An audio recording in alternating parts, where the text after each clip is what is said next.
सांग मैंने पुर दिया काकेरा बनवाई फास्ट आमको नड़िया कोरेक रखीदे तापर कड़ई बसैक रिफाइन तेल पकेबा से किसी मरीच गुजराती पकईकि कोरा होता नड़िया को पकई चीनी पकई ताको भलसे गुड़ई दबा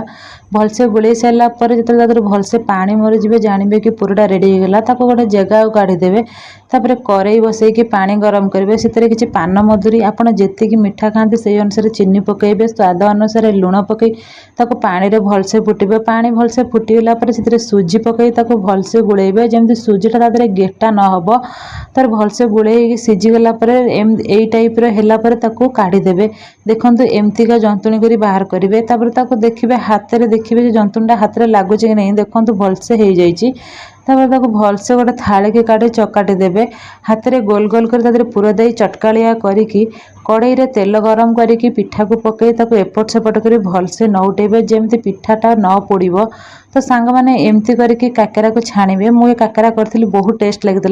तो आपण मैंने घरे थरे एमती पुर दिया काकेरा बनातु देखिए समस्ते की भल लगे समस्ते खुशी खुशी खाइबे। तो सांग मैंने मोर पिठा रेसिपीटा आपण मानक केमिति लगिला ताहा मते कमेंट माध्यम रे जणेबे। रहुची